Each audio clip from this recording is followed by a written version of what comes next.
बिंदुली एक किस्मत की मारी गरीब महिला थी। उसके एक ही लड़का था, सौरभ।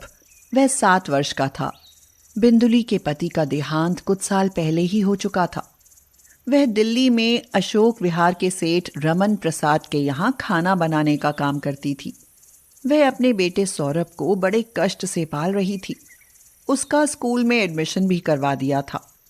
सेठ रमन प्रसाद तो दयालु थे, लेकिन उनकी पत्नी कविता और बेटी गौरी बहुत ज्यादा दुष्ट थीं। वे जब तब बिंदुली को डांटती रहती थीं। एक दिन बिंदुली के बेटे सौरभ के पैर में चोट लग गई। वह बहुत जोर से रो रहा था। बिंदुली घबरा कर बोली, अरे अरे बेटा, ये चोट कैसे लग गई? क्या हुआ? पता नहीं, कुछ पैर में चुभ गया है मम्मी। कितना खून निकल रहा है। लाओ लाओ, मैं पट्टी बांध दूं। यह कहकर बिंदुली ने अपनी साड़ी का पल्लू फाड़ा और सौरभ के पैर में कसकर पट्टी बांधी, लेकिन खून फिर भी बह रहा था। यह देखकर बिंदुली बहुत ज्यादा घबरा गई और बोली, हाय राम, खून तो अभी बंद नहीं हो रहा है। अब मैं क्या करूं? चल बेटा, तुझे मैं डॉक्टर के पास ले चलती हूँ। ऐसा कहकर वह सौरभ को गोद में उठाकर बहुत जल्दी से डॉक्टर के यहाँ भागी। डॉक्टर ने उसके पैरों में पट्टी बांधी और कहा, अच्छा किया जो इसे आप यहाँ जल्दी ले आईं। इसके पैरों में गहरा कांच लगा है, जो पैर में ही टूटकर गहरा धंस गया था। इसी वजह से खून नहीं रुक रहा था। वो मैंने साफ करके निकाल दिया है और पट्टी भी कर दी है। टिटनेस का इंजेक्शन भी दे दिया है, लेकिन अब आपको इसकी ढंग से देखभाल करनी पड़ेगी, वरना सेप्टिक हो जाने का डर रहेगा। डॉक्टर साहब, आपके पैसे? नहीं नहीं, पैसे रहने दो। मुझे पता है तुम पैसे नहीं दे सकोगी। बच्चे की हालत को देखकर मैंने इसको दवाई दे दी है। बस तुम इतना करना, इसे टाइम से दवाई देते रहना, उसमें लापरवाही मत करना, और दवा खत्म हो जाए तो फिर से दवा पट्टी करवा ले जाना, ठीक है? डॉक्टर साहब, आप भगवान के रूप में हैं। आपने मेरे बच्चे को फ्री में दवा दी है। भगवान आपको इससे 100 गुना देगा। ऐसा कहते कहते वह सौरभ को गोद में उठाकर घर ले आई। उसकी आंखों में आंसू भरे हुए थे और वह मन ही मन में भगवान का शुक्रिया कर रही थी। गरीबों की भी भगवान मदद करते हैं। बेटा, तुम आराम से लेट जाओ। मैं थोड़ी देर में सेठ जी के यहाँ से काम करके आती हूँ। और हाँ, उठने की कोशिश मत करना, नहीं तो तुम्हारी चोट में फिर से खून बहने लगेगा। ठीक है मम्मी, अब तुम जाओ।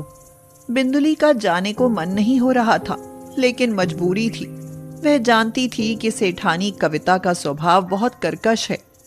सौरभ को दवा खिलाकर वह सेठ जी के घर पहुंची तो उसको इतनी देर से आया देखकर कविता भड़क उठी और बोली, क्यों बिंदुली, तुमने आने में इतनी देर क्यों कर दी? अब तुम्हारे आने का टाइम हुआ है। जाओ, अब तुम्हारा यहाँ कोई काम नहीं है।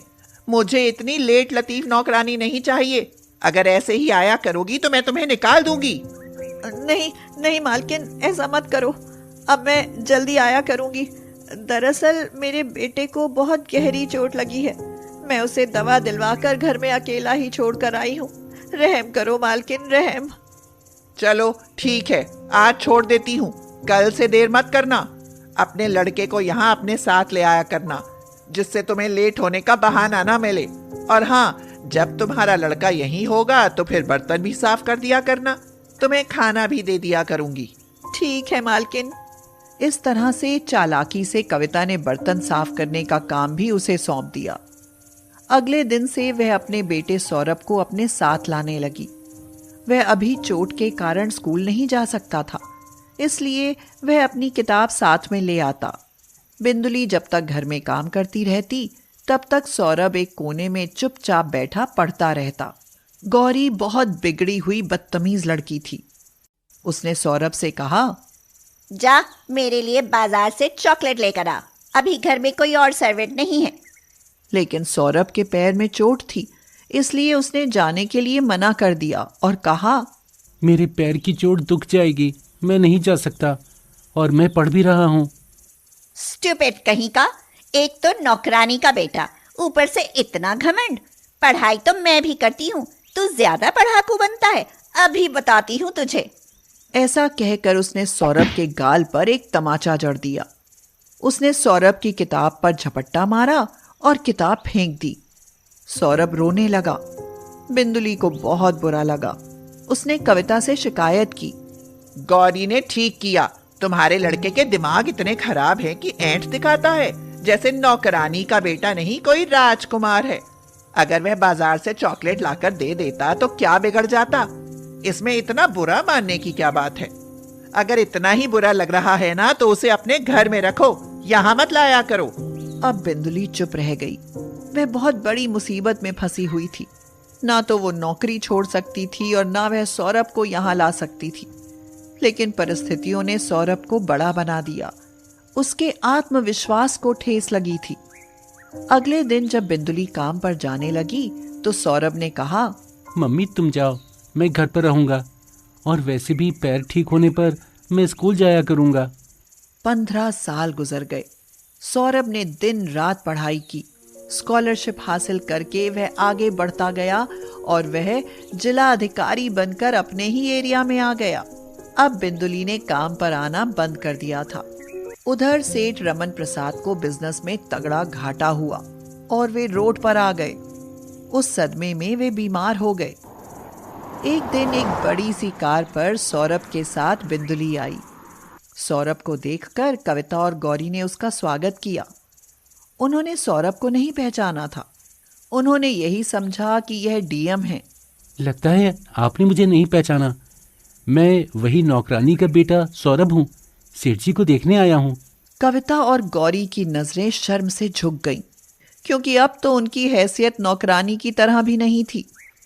सेठ रमन प्रताप के पास दवा करवाने के लिए पैसे नहीं थे और यह सब लोग बहुत ही मामूली से घर में रह रहे थे। चलिए सेठ जी, आपको हॉस्पिटल ले चलता हूँ। आपने मेरी बहुत मदद की है। अब मेरा भी फर्ज बनता है कि मैं आपकी मदद करूँ।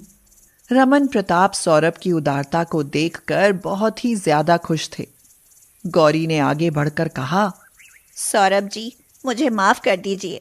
मैंने जो बुरा व्यवहार किया था उसका दंड मुझे खूब मिला है और अब हम लोग पहले जैसे नहीं रहे।